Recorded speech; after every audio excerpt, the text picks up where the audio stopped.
Actually, first introduce myself. Sorry, I didn't do that. So I'm Field Product Manager at SourceFire. I've been in the kind of IT, networking, computer, security industry for actually too long now, 17 years, I think. I started in 3Com, if anyone can remember 3Com. I started designing Ethernet switches and then quickly moved into product management and looked after their security portfolio for a while, looking after UTMs and firewalls. And I spent 3 years doing endpoint security, and then I've been with SourceFire from the start of the year. SourceFire has a very sort of combined endpoint and network story, but I'm not going to tell you about products, so I'll stop there.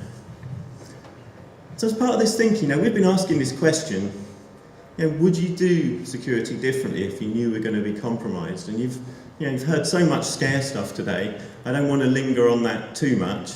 And I think I like Jessica's kind of analogy of a little bit of fear and then something practical that you can actually solve the problem with, rather than just lots of fear and then you're just rabbit in the headlights going, what the heck do I do now? Give me something that I can actually make a difference with.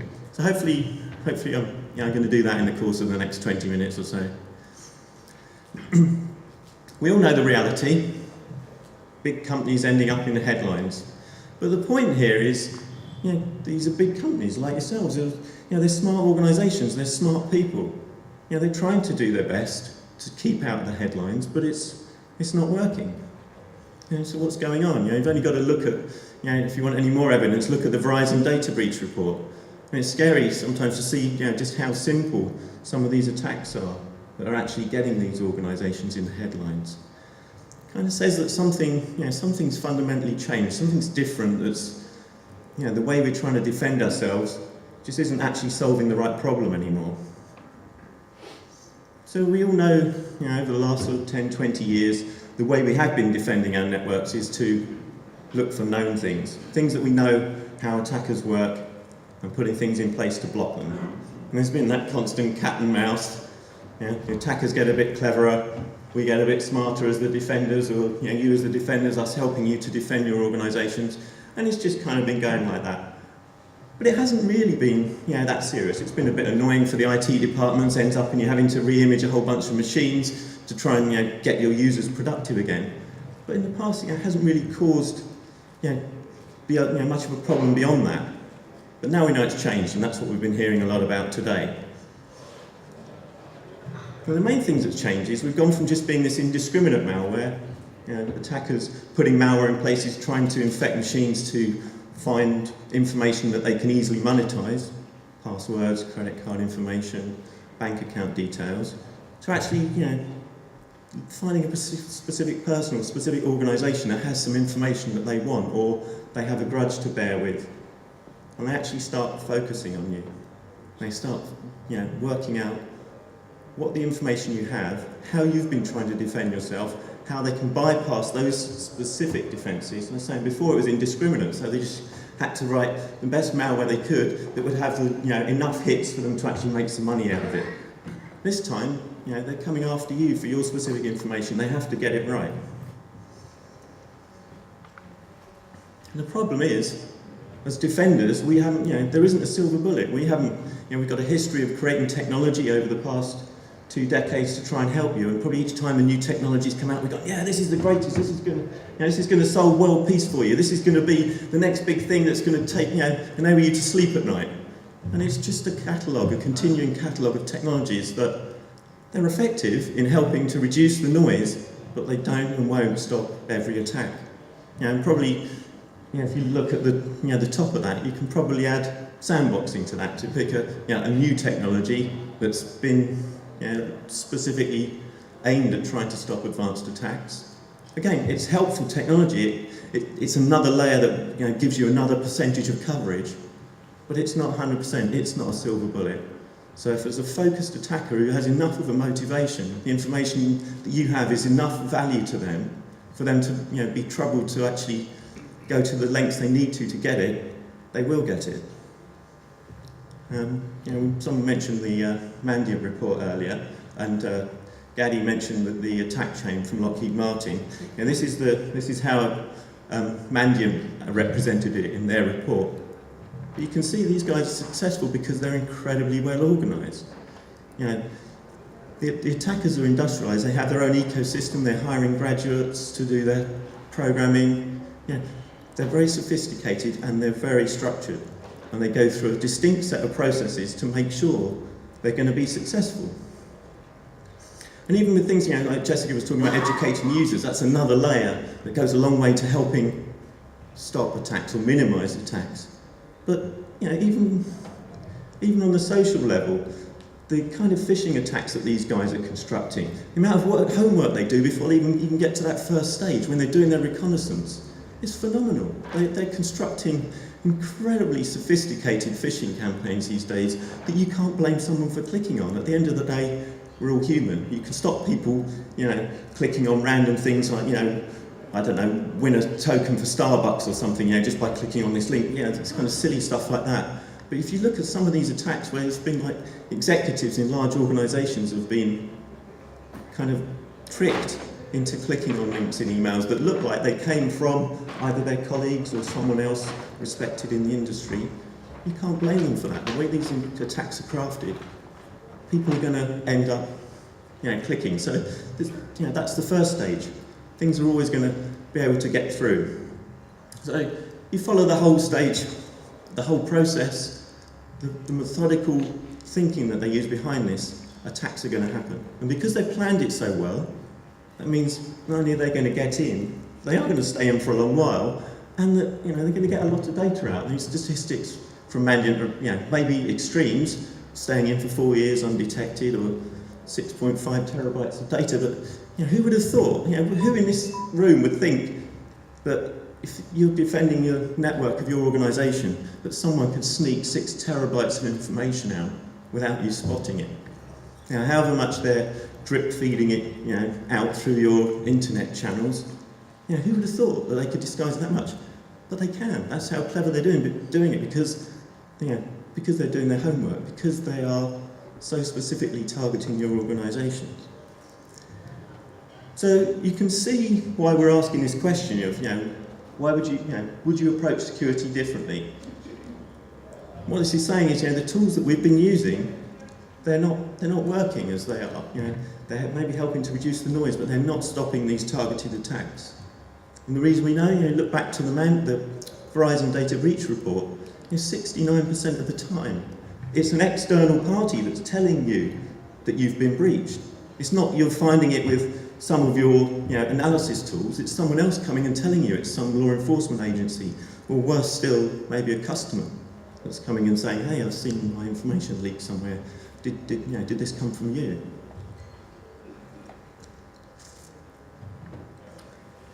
So we think, and I think Gaddy sort of said this in his presentation earlier, you need to start thinking like the attacker a bit more. These guys have figured out how to get through the kind of conventional approach that we've been using to defending ourselves for the past 2 decades. They've figured out that most of the defences we use just operate at the point in time. They have a single shot at detecting them, and if they don't, the malware's in your environment. There's nothing you can do about it. You can't see it, you don't understand the scope, you don't know what it's doing, until, in 69% of the cases, someone comes and tells you you've been breached because they've seen it by some other mechanism. So, the different thinking that we kind of come up with is that you need to have this continuous monitoring. It's something that Brian said in his session first thing this morning. Detection in itself isn't working. We need to do better continuous monitoring. Now, there's already tools out there that can do log monitoring, but the trouble with those is that you get lots of data from them. You don't necessarily get lots of information from them. You get then overwhelmed with everything that's going on in your environment, but you can't actually see the wood for the trees. So you need some intelligence combined with that connection, that collection of data. And if you want any sort of idea of how sophisticated how the attackers are and how well they're doing at obfuscating either the way they're controlling the attacks once they have compromised you, or maybe how they're getting this large amounts of data out, just look at this tweet. You think that in most of the controls that you try and put in place, I can block things that are going to be risky things in my environment, peer-to-peer traffic and other applications that I don't want in my environment. But there aren't many organisations these days that are saying, well, I'm not going to let my employees use any social media in. Because it's getting to the point where you can't recruit the right sorts of employees if you start having very draconian policies like that. So the attackers have figured out this stuff, so they start to use those channels to control their attacks and to get information in and out of the environment. So this tweet, looks perfectly normal on the first line, and then you look at the second line of garbled characters, and that's actually, that's an encrypted, either an encrypted message giving some command and control information to an endpoint that's been compromised in your environment, or it's been used to extract information out of your environment. We've also seen using Facebook posts to do this, embedding command and control information in pictures that are posted on Facebook pages. So you can't even see, this is, okay, you might look at that and go, okay, well, maybe I could spot that if I had, if I had the right tools or if I looked at it enough. But they do things like, embedding extra characters inside the file of a picture. And every day they will post a new version of the same picture on their Facebook page, but the characters that are embedded in it are different, so they can put a different command and control message in every day using a certain Facebook page, but from the user perspective, still looks like the same Facebook page, still has the same photo on it. So, there's no end to the kind of deviousness that these attackers can go to kind of make it so that the tools you're using today just aren't working. So to use a bit of a cheesy picture, apologise for the dodgy iceberg, but I think this kind of well illustrates kind of the position we're in now as far as the technologies that we've been using for these past 20 years. We've relied on strong signals, as we're going to call them. We're kind of trying to determine between strong signals and weak signals. So strong signals, signature-based detection, looking for known patterns of malware or known patterns of behaviour. And these strong signals are what most endpoint antivirus, even IPS, SourceFire's heritage is an IPS company, next generation IPS company. So part of our solution relies on signatures. We're openly saying our signatures won't catch everything. But that's why we needed to start thinking differently. We need to wrap something else around it. The signatures, they're a level of defence, but they're not going to do everything for you. You need to find a different way of thinking, a different set of tools that are going to be much more effective against these cleverly obfuscated attacks. So we kind of talk about it in terms of weak signals. And the thing about weak signals is that on their own, they might actually look quite benign. And someone in the audience at the end of Andreas' session mentioned indicators of compromise. And this is kind of the area where we're starting to think now, to have effective protection against these kind of advanced attacks, we need to start to look for indicators of compromise. And I guess this is another area where it's another angle to the different thinking. I mean, we're used to saying, my security is only effective if... Oops. Excuse that. That's my...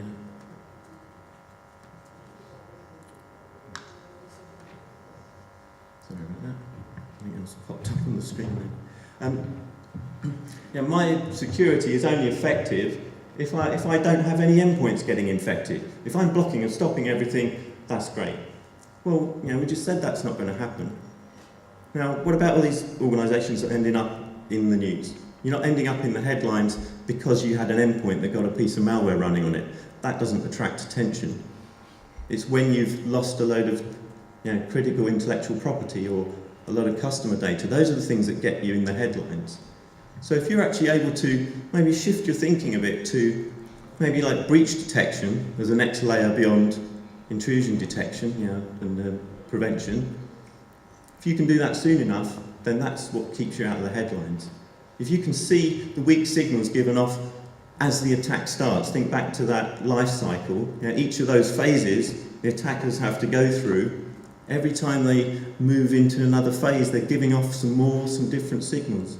If you have a solution that can stop them at any one of those points, then you've won before they get to the point where they exfiltrate. So, that attack cycle is not all bad news. It's not a case of you only have one shot at detecting them. You actually have quite a few shots, because if you can get them at any of those stages before the last stage, their attack hasn't actually been successful, and they either have to think again, or they realise it's just too much effort fact, I think someone else made that point. It's just, you know, how much value they thought they were going to get out of the information you've got is just, it's not worth it, and they'll move on. You know, like having extra strong locks on your windows or your doors. Someone will try and pick the lock for long enough, or the security system, if they can't get through it, they move on. So also kind of try to find an analogy to kind of illustrate how this sort of continuous analysis looking for weak signals really works. So I came up with the James Bond one, so I don't know if there's any other James Bond fans out there, and maybe anyone who's old enough to remember the man in the golden gun first time round like me, sadly. But if you look at this picture, this is what conventional detection looks like. Yeah, conventional detection sees a lighter and a cigar holder and a set of cufflinks. But what if you carry on, you know, and if you looked at any of those on their own, you go, okay, that's benign, I don't have a problem there. You know, if you were a security guard on a checkpoint, you wouldn't stop that person going through. Well, what if you could see them once they got to their hotel room, and they end up with something that looks like this? Yeah, this is what continuous analysis is all about. It's not just going at that point in time, oh great, everything looks good, what I see here is not something I know is bad. But it's continuing to look and analyse the information that you had and maybe combine it with other signals that you see to actually see that the picture is quite different a little bit further down the line. So we kind of talk about that in context of this continuous security model. And I don't think any of the phases in this, they're not new. You know, before the attack, during the attack, after the attack. You can go out and buy plenty of products that fit in any of those silos today. But I think what we're saying in a different way of thinking about it is we need to be a lot more joined up with those silos. We need to have something that covers that whole attack continuum. Because if we don't, we aren't going to be able to do that continuous analysis that I just showed in that previous example. You need to be prepared for the fact you're going to be attacked before. You know, you need to be able to see everything that's in your environment. If you can't see it, you don't know what you're protecting, you're not going to be able to control it. But if you see all of those, you know, the lighter and the cigar holder and the cufflinks, if you've seen them before, and then you keep monitoring and you see some other indications, you can put those together and go, actually, those things together do actually equal a handgun. And you've got to do it everywhere. You know, you can't just do it in your network, you can't just do it on your endpoints. You need to do it everywhere. Things are moving around, coming and going on your network and off your network the whole time, more than ever. Mobile devices, bring your own devices, virtual machines, virtual servers. Things are constantly coming, going, spinning up, new applications. You need to keep on top of that, so you've got to keep doing it continuously. And if you do it continuously, then that means you can harden your assets up front, so reduce that chances that someone will even get past the front door. So they may just fail at the first hurdle and move on. Now we know that most of these advanced attackers don't generally get tripped up at that point. But when you're looking for these weak signals that are going to help you see advanced attackers, you've got to keep the noise out for everything else, because otherwise it's going to mask it. Kind of example I thought of earlier was like noise cancelling headphones. When I've been on a plane too much recently. You sit on a plane and you try and put regular earphones that come with your iPod or your smartphone that's got your music on. You put them in your ears, sitting on a plane, you turn it on, and you can barely turn the volume up loud enough to even hear the music anymore. Now you swap those for a pair of noise cancelling headphones, the ones that you stick in your ear. You block out the background noise. Suddenly you're back to how it sounds when you're walking down the street or when you're sitting at home. So you've got to keep that noise down, otherwise you're not going to be able to see these weak signals. Because like I said, a lot of them are quite benign on their own. So it's not an easy thing to do. So you've got to give yourself the best chance. During, I'm sure you're all sort of familiar with during, you've got to give yourself the best threat protection. So the signature stuff that you've been using, that's still important. That's still another layer of keeping the noise out. That's going to keep most things out and just leave it so that you've got these advanced attacks that you need to worry about, need to look for these weak signals. And then in the after phase, so this is the new way of thinking. It's not thinking about after as being forensics, like Andreas was talking about, where you found out by some other means that you've got a problem and now you've got to go and dig into it and work out what it was that caused it and how big the problem is and kind of reverse engineer it. If you actually make it all joined up, you can actually use this kind of preemptively, because you already know the scope. If you're monitoring everything, you know where files have gone, you know what they've done when they got there. If you later find out that a file you thought was good didn't get detected by your antivirus or your IPS, you now find it's bad, like the gun example, because of some other signals that were given off. You actually know where it is. You can instantly do something about it. And back to this point about, there's a time it takes before an endpoint being infected becomes a headline problem for you. So, two sort of elements of thinking about this. First is, files in your environment. Don't stop tracking files. So as soon as you keep tracking files, know where they've gone in your environment. Even a file that you thought was bad, that goes through your inspection, your IPS or your firewall, keep track of where it goes in your network. You know which endpoints it went to initially, how it's moved around your network. Sometimes the way it moves around your network could be a weak signal that actually tells you that you've actually got a problem there. And because you've been tracking it, you know where it came in first, so as soon as you do identify it, you've got a root cause, so you don't have the IT whack-a-mole, as the Americans call it, when you're trying to have to keep re-imaging endpoints at the hope that you're going to find them quick enough and in the right order to actually stop an infection or stop an infection propagating. You can actually use this to find the root cause, where it came in, and sort out the machines in an order that's actually going to help you contain the problem and get rid of it. It also helps you to show how long you've been infected for. So if you know that this bad file was only in your environment for 2 minutes, you probably have a fairly good sense that you're in a good shape. If you find out that that file's been there for 3 months, then you instantly can tell your boss, your CEO, that you may actually have a bigger problem than that already. So it's already valuable information from just doing that level of monitoring. And some of that monitoring you can do with tools that already exist in your environment. So you can use things like NetFlow and SFlow that are built into the network environment that you already have, and then use tools on top of that to capture that information. That can tell you what endpoints are talking to what endpoints, where files are moving around. We do that in our product, but you can, that element of it, you can do that yourself. But what about when a file gets to an endpoint? There's some incredibly important weak signals that you can get by monitoring what an endpoint is actually doing when a file arrives there, or at any point, how the processes interact. And it's kind of a different take on what Andreas was talking about with his GUR agent. Having something that can monitor how the relationship of files and processes and connections out to the internet actually works on an endpoint is a really powerful way of seeing some of these weak signals.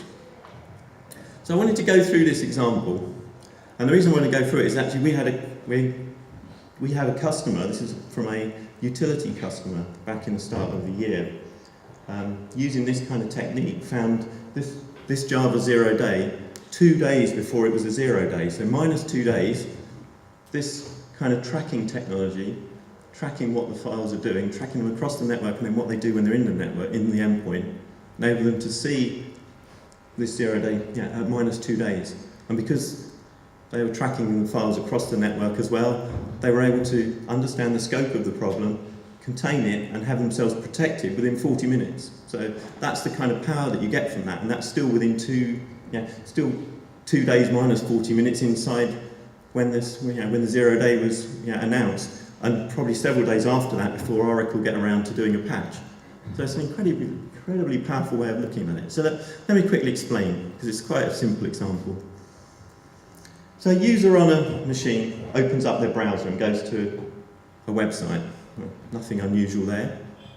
And the chances are that the URL they've gone to, you've heard a lot of the sophisticated ways that attackers are either compromising real websites or using hijacked servers to create some copy sites that have legitimate looking domains. So it's very hard to train your users not to click on links to these sites.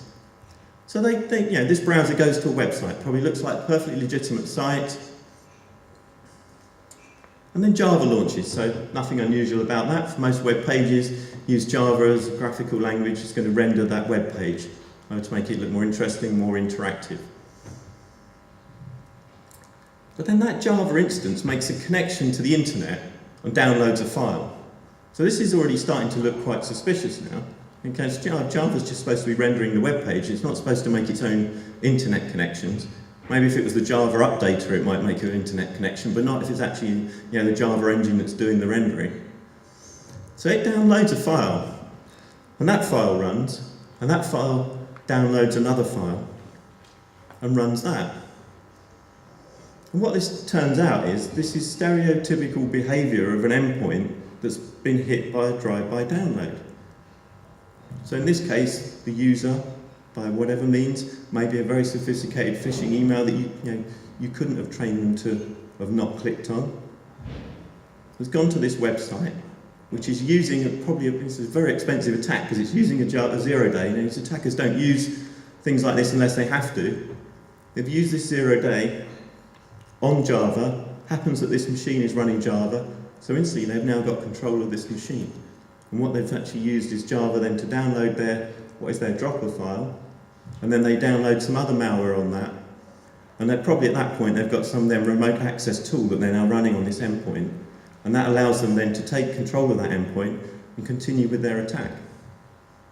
All unknown to the user, and all unknown to pretty much, more than likely unknown to any antivirus, signature-based or even host-based intrusion prevention that you would have running on that endpoint as well. But by correlating these weak signals, I said any one of them on their own doesn't necessarily look that out of the ordinary. But if you know that there's an indicator of compromise of that kind of pattern, then you can flag to the security team in that organisation that it looks like that particular endpoint has been compromised. And because you've now tracked that file, that zero-access file, you've already tracked that across your network. As soon as you've identified it, you instantly know what the scope of the problem is across your network. And you also have a way of containing it as well. So you can either stop that file from running, you could potentially go, okay, it looks like there's another real problem with Java here. You might go as far as actually stopping Java running on that environment, or any of your endpoints, so that you know you're protected until it's been analysed properly, and Oracle can say, okay, this was the problem, here's a patch, put that on, and then you're away again. So that's kind of as much as I wanted to say, really. I'd say it's just kind of changing your thinking, really. Just thinking more about the fact that detecting and blocking is only keeping the noise out these days. It's not going to stop everything. I was at a seminar a couple of weeks ago, and there was a kind of retired colonel who's very kind of lots of experience in information security over the past 20 or 30 years, and he's obviously seen a huge amount of change himself, a lot more than I've seen. And he summed it up really well. He just said, with these kind of attacks, you don't know what you don't know, and that's the problem. You don't know what you're looking for. So the conventional techniques of using signatures or behaviour to spot things just isn't working anymore. So you need to start thinking differently. Whether it's Gaddy's honeypot idea, where you can attract these attackers in and see what their techniques are, and you kind of diverted them from attacking your real endpoints. That's one technique. This is another technique, looking for these weak signals. You put them in together in the right order, and the use of IOCs is certainly something that's growing within the industry. I said someone mentioned it earlier, and there's already initiatives in place to share them amongst vendors. So there's an open IOC, and there's another initiative as well, so that we can actually share this information across the industry and make it more open. Thank you.